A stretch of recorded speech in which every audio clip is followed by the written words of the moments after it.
siblings, right? I mean, many of us have them, and it can be difficult, right? Some of us have more than others. So we have these siblings, these brothers, these sisters that we're forced into family with, right? We don't get a choice. And we've got to find a way to get along. I think of my siblings. I have an older sister and an older brother. My brother is only a year and a half older than me. We're very close in age and also opposite in personality. And so we had times in my childhood that we were close. We moved a lot. So every time we moved, we kind of became best friends because we didn't have anybody else. But as soon as we made other friends, we couldn't stand each other anymore. You know? And I was thinking about three times that we fought a lot. I mean, we fought over a lot of different things. And there are three specific fights that I remember with my brother. And the first one was, most of the time this happened, we decided we were going to what we called karate fight, though we never took karate.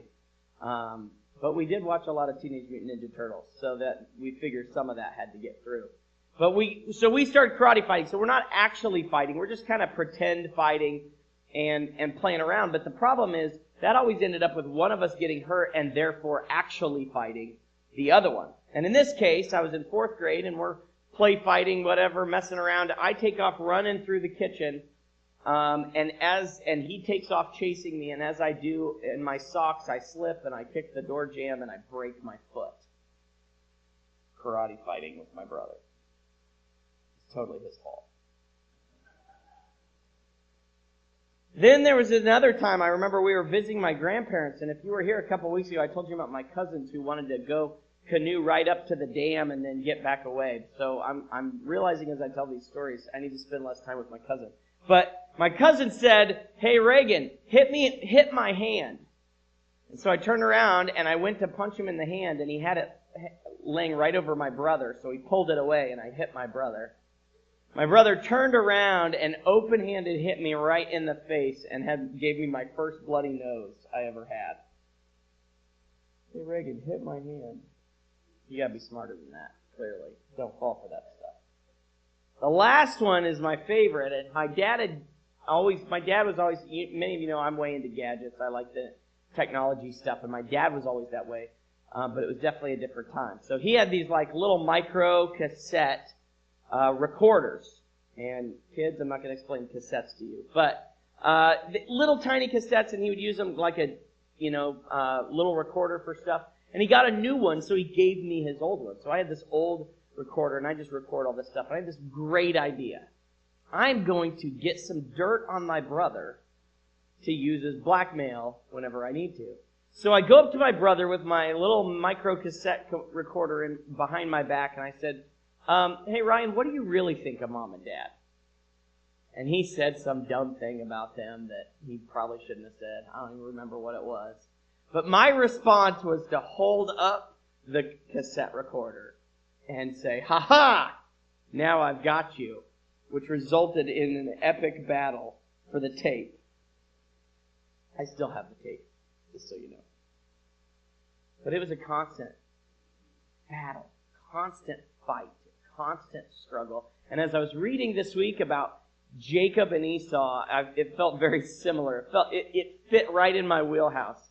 These two brothers, very different, constantly battling against each other. So we're retelling old stories. And the way we get to Jacob and Esau is we started Adam and Eve, and we told that story of Adam and Eve. And then after they left the garden, everything started, getting worse. Sin started spiraling out of control to where Noah was called by God to survive the impending flood. Noah then has 3 sons that are with him. One of his sons, Shem, becomes ultimately the ancestor of Abraham. We told the story last week of Abraham. God's called out one, that he called out to follow him and become the beginning of a new nation. Abraham has a son, Isaac. Isaac has sons, Jacob and Esau. We get to Jacob and we find out that out of Jacob is going to come all the 12 tribes of Israel. that Jacob is going to be the one, that from him comes the people that God would use to redeem his world. But Jacob is a mess. Dr. Claude Mariattini says this: from the beginning, Jacob's life was marked by wrestling with people. It was by cunning and deceit that Jacob had wrestled the birthright from his brother Esau. It was by cunning and deceit that he wrestled the blessing from his father Isaac. In addition, it was because of cunning and deceit that Jacob was forced to flee from the wrath of his father-in-law, Laban. Jacob is actually a perfect example of a flawed anti-hero who may become a hero eventually. This past year, I started listening to the Bible through an audio book of audio reading of the Bible. And so a lot of times when I go for a run, I listen to the Bible. And I was listening to Genesis, and as I was listening to this story, this was several months ago, I was listening to this story of Jacob and Esau. I remember stopping while I'm running and just had to get a grasp for this Jacob guy was awful. You know, we think of Jacob, he's one of the fathers. He's one of the ones that we say that God is the God of Abraham and Isaac and Jacob. Like, he's one of the ones we hold up there. And yet, I was listening to his story, and I was like, this guy is terrible.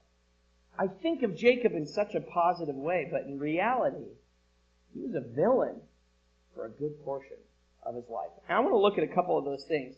The ways that Jacob struggles and wrestles with those that he is around. So we're going to jump through a couple spots here. We're going to start with his struggles with Esau. Jacob and Esau just cannot seem to get along. So we're going to look again at the beginning, the birth, Genesis 25, starting in verse 19. If you want to follow along, you're certainly more than welcome to do so. And Jay read the beginning of this for us. Or read this for us, but we're going to look at it real quick again. This is the account of the family line of Abraham's son Isaac. Abraham became the father of Isaac, and Isaac was 40 years old when he married Rebekah, daughter of Bethuel the Aramean from Paddan Aram, and sister of Laban the Aramean. Isaac prayed to the Lord on behalf of his wife because she was childless. The Lord answered his prayer, and his wife Rebekah became pregnant. The babies jostled each other within her, and she said, "Why is this happening to me?" So she went to inquire of the Lord. The Lord said to her, "Two nations are in your womb, and two peoples from within you will be separated. One people will be stronger than the other, and the older will serve the younger." When the time came for her to give birth, there were twin boys in her womb. The first to come out was red, and his whole body was like a hairy garment. So they named him Esau. After this, his brother came out with his hand grasping Esau's heel, so he was named Jacob. Isaac was 60 years old when Rebekah gave birth to them. So it's crazy because even in the womb they're wrestling. I mean, to the point that Rebekah is like, God, what is wrong with these kids in my womb? What is happening with these people? And God says, you have two nations, and they're going to struggle, they're going to fight. The older is going to serve the younger, but they're wrestling even then. And they represent this kind of difficulty about God that I find in especially Genesis, as often God chooses one and not the other. We see this in Cain and Abel, the story of Cain and Abel, Adam and Eve's first sons. And, both of them bring a sacrifice to God, but what Genesis tells us is that God was pleased with Abel's sacrifice, but he wasn't as pleased with Cain's. And it doesn't really give us a real strong indication why. I mean, there's a little bit to imply that maybe Cain didn't really give the best that he had, but that's not explicit in the text. Instead, it's that God favors Abel between the two of them. And he tells Cain, you could be accepted too if you bring what you should to sacrifice. If you do what is right, you also will be accepted. But it doesn't change the fact that he's chosen one. And then we find out about Isaac and Ishmael. Last week we talked about Abraham and how Abraham and Sarah got impatient waiting for God to bring them a son. So they brought her servant in and had a baby with her servant. And God did not choose that baby to be the one of the covenant that would that would be the father of his people, he chose Isaac, the one that Abraham and Sarah. And it wasn't because Ishmael did anything wrong. It wasn't because his mother did anything wrong. They didn't do anything. They had no position of power. And yet God still chose Isaac instead. And I think, why in the world does God choose Jacob? Out of the two, Jacob and Esau, God chooses Jacob to use. And he chooses him early. He chooses him early, even when, in my opinion, Jacob is still the villain of the story. He even comes out grabbing his brother's heel. He comes out, and you know this kid's going to be a problem. You know that? Have you ever taught a Sunday school class or babysat kids, and they come in and you're like, oh, I can tell right away you're going to be a problem. That was Jacob. Right out of the womb. So they go on. And clearly there are issues between the brothers. In Genesis 25, this is what it says, starting in verse 29. Once when Jacob was cooking some stew, Esau came in from the open country, famished. He said to Jacob, quick, let me have some of that red stew. I'm famished. Jacob replied, first sell me your birthright. Look, I'm about to die, Esau said. What good is the birthright to me? But Jacob said, swear to me first. So he swore an oath to him, selling his birthright to Jacob. Then Jacob gave Esau some bread and some lentil stew. He ate and drank and then got up and left. So Esau despised his birthright. So here's the deal. The firstborn son receives typically at least double what anybody else gets in terms of inheritance. So the firstborn son, his birthright is a double dose of what his father would give them as inheritance. We see that also even in the New Testament. When Jesus tells the prodigal son story and the younger brother comes and says, give me what I'm going to inherit, and he gives it to him. And then later when he returns and his brother's all mad and the dad is talking to the older brother and he says to his older brother, everything I have is yours. Because the oldest receives everything I have that's left. Most everything he's got is going to the oldest. The youngest gets a little bit. So this is a big deal. And it's ridiculous because they're twins. I mean, it's just a matter of who came out first. But still, Esau came out first. He is the one that deserves the birthright according to the way that they live. And yet Jacob is conniving. He doesn't accept his position as second son.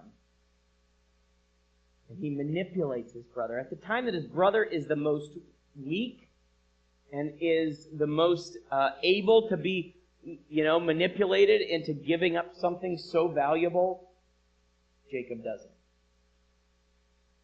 It's wrong. It's mean-spirited. It's cheating. And there's no reason, according to the Bible, that Esau did anything.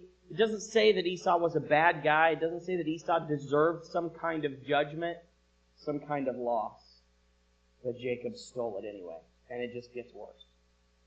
It just gets worse. And you may know this part of the story. Jacob and his mother, as Isaac is aging, conspire to steal not only the birthright, but now Isaac's blessing. And the blessing is a big deal. A blessing, especially in those days, meant something. They believed spiritually it meant something, but it certainly meant that he was the one who would lead going forward. Now, there are some that would tell you blessing still means something, and I think it does. And we don't do enough blessing each other in the name of God.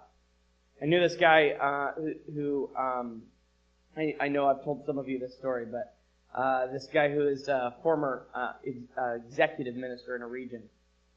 And he was driving down the road and was probably not driving very fast. And the guys pulled up beside him and gave him that one finger to let him know that they weren't happy with him. You know which one I'm talking about? You probably do.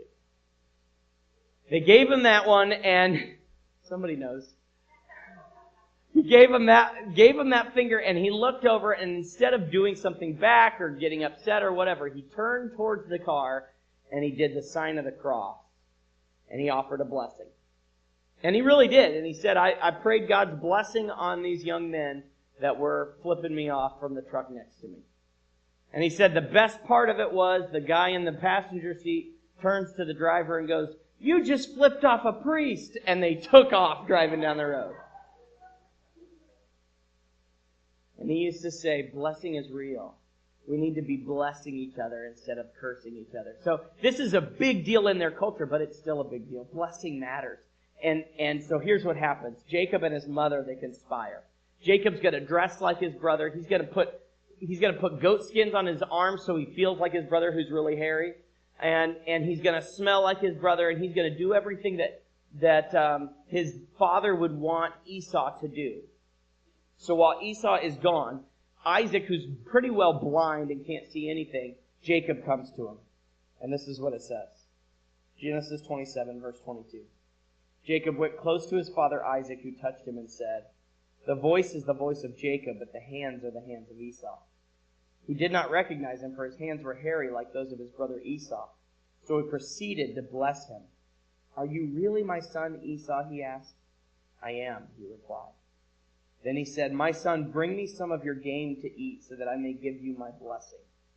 Jesus brought it to him, and he ate, and he brought some wine, and he drank.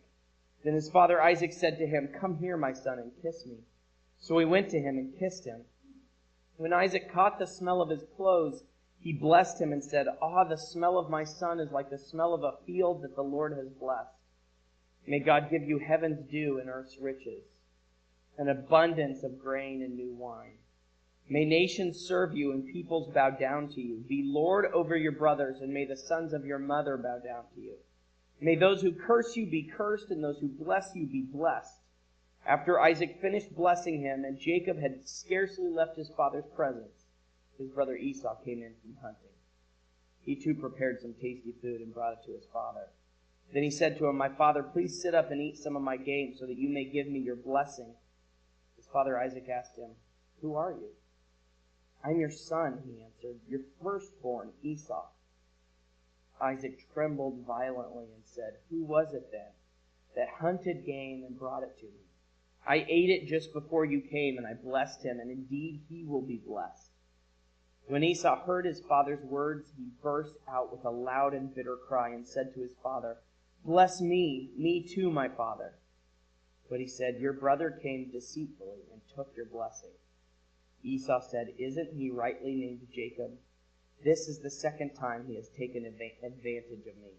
He took my birthright, and now he's taken my blessing." Then he asked, "Haven't you reserved any blessing for me?" Isaac answered Esau, "I have made him lord over you, and have made all of his relatives his servants, and I have sustained him with grain and new wine. So what can I possibly do for you, my son?" You read this story, it almost is, it's painful to read. When you read it from the perspective of Esau, who is mistreated here. Jacob did something that was awful to his brother. He lied to his father. He stole from his brother. And to read Esau's reaction to that, to come in expecting to get what is rightfully his, and to find out that his brother had tricked his father. This can't be truly blessed by God. This isn't the method. You know, we talk so much about it's not just what we do, but it's how we do it. Jesus cared about your motivations. He cared about why we did things and how we did things, and not just the action itself. And yet Jacob is deceiving his brother out of his blessing. Why would God choose this guy? I told you he's a villain. Well, there are other places we see. This is a long story. And we see other moments where Jacob is struggling against others. Jacob leaves because he knows that Esau is upset, and he better get out of there. So he goes and he finds some family, and he encounters Laban. In Genesis 29:16 and 17 it says, "Now Laban had 2 daughters. The name of the older was Leah, and the name of the younger was Rachel. Leah had weak eyes, but Rachel had a lovely figure and was beautiful." Isn't that the worst way to describe people? Leah had weak eyes. Basically, he was attracted to Rachel, Leah not so much. Okay? And so he sees these 2 women, and he goes to Laban. And Laban says, "If you'll work for me for 7 years, I will let you marry my daughter Rachel. So he does. He works for him for 7 years. He goes to marry Rachel, but on that night, finally somebody gets the better of Jacob. And Laban deceives him, and he switches his daughters, and he gives him Leah to marry instead. And he says later, when Jacob finds out and freaks out that that's not the girl he wanted to marry, Laban says, why would I marry my youngest instead of my oldest? That's not how we do things. But if you would like Rachel too, you could work for me another 7 years. And he did. He tricked Jacob into 7 years for the wrong wife and got another 7 years for the right one. And Jacob was angry, and it's kind of like he deserves it because he's been doing this to people his whole life. So Jacob does this thing where he begins to deceive again, and it's really kind of a weird thing to understand. He begins to build great wealth while keeping the flocks for Laban, but he does it by, like, he mates the sheep in front of some tree branches, and that leads to some of them being speckled and some of them not. Ultimately, it ends up with Jacob has all the good sheep, and Laban has all the weak sheep. To the point that Laban gets angry on the part of his deception and chases him down. What you see is Jacob continues to burn his bridges, right? So he deceives Laban. He builds great wealth. He takes off with his family. Laban chases him, tries to stop him because he's angry at the deception. Over and over again, Jacob is burning his bridges with others. Still not the man that you would think God would call until one thing happened. Genesis chapter 32, starting in verse 24. Jacob is going home. He's made peace with Laban, and he's going back home, and that means going home means going where Esau's going to be. And we know for years Esau has hated his brother because of what he did. And Jacob is going to meet his brother, and he doesn't know what's going to happen. And it says this. So Jacob was left alone, and a man wrestled with him till daybreak.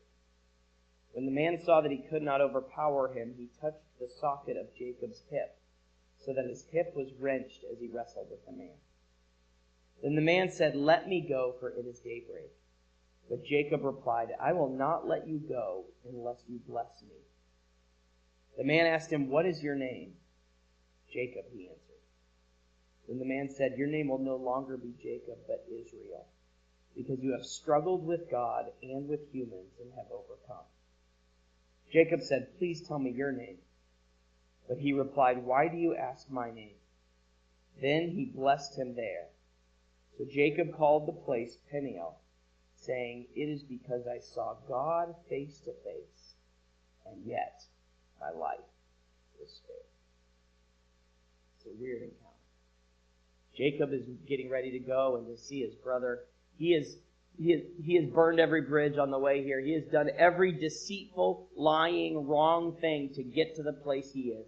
So he sends his family over, and he's like, "I'm going to go on ahead. I'm going to see if my brother's going to kill me. I don't know what's going to happen." And then there, that night, a man comes to him. A man that changed him completely. See, Jacob wasn't yet the right person. He didn't have the right posture. He wasn't ready to do what God wanted him to do. So God comes and meets him. We don't know exactly what happened here. It depends on kind of how we read it and how we interpret it. It says a man several times throughout the passages. Verse 24, it says that a man came and struggled with him. In Hosea chapter 12, it says in the womb, talking about Jacob, it says, "In the womb he grasped his brother's heel. As a man he struggled with God. He struggled with the angel and overcame him. He wept and begged for his favor. He found him at Bethel and talked with him there." So it says that he struggled with an angel representing God. But in the verses themselves, in 28 and 30, it says, "Then the man said, 'Your name will no longer be Jacob, but Israel, because you've struggled with God and with humans and have overcome.'" In 30, Jacob called the place Peniel, saying, "It is because I saw God face to face, and yet my life was spared." So God meets Jacob in this place, and they have a wrestling match. It seems like an odd thing for God to choose to do. But they do, and as they do, God can't defeat Jacob. Notice that? They're wrestling, and God isn't winning. He should be winning, right? I mean, our basic theology is that God is all-powerful. But God comes and meets with Jacob, and in this wrestling match, Jacob wins. He gets to the point where he has a hold on this God, this man, this angel, this representative of God that's there. He has a hold on him that he can't get out of, and he says, until you bless me, I'm not letting you go. And God does. I think there's two things Jacob needed in this meeting. One, he needed to receive a blessing not from another person that was manipulated or stolen or gotten in the wrong way. He needed a blessing from God. He needed to receive that. And he needed to get it fair and square, legitimately. So as he does that, as he wrestles with God, God blesses him because he won. The other thing Jacob needed was to be humbled. You know, beating God comes at a price. God allows Jacob, for whatever reason, to go through this and to win this wrestling match, but it comes at a price because God touches his hip, and for the rest of his life, his hip is affected. A dose of humility that changed his posture towards other people, towards his brother. After this encounter, we see the Jacob that we can say knew God. After this encounter, we see the Jacob that we can say was the father of the 12 tribes of Israel. He's the one that we can go back to and say, yes, this is a man of God. Not before, but after. He goes on, Jacob goes and he meets his brother, and he bows before him. Imagine the one who stole his blessing and his birthright. He bows before him. He comes humbly before him, a changed person, a completely different guy, because of an encounter he had in a wrestling match with God. We learn in this story that God continues to be faithful, but he's also patient. He gave Jacob decades to figure it out. Jacob, though he wasn't doing the right things, God still called him, God still planned for him, and God came and met him so that he could then be used to be who God wants him to be. The reality is sometimes we aren't yet the people that God wants us to be either. But God is still calling us. He's still working through us. He doesn't run out of patience for us to be able to encounter him and switch, change, become who he wants us to be. But we've got to stop wrestling. We've got to stop fighting for things. We've got to stop deceiving to get there. We've got to stop worrying about trying to figure out our own plan to get where we want to go, and instead let God's plans take priority over ours. His plans are better, they're fuller, and they're richer. Maybe not in the ways you think, but in the ways that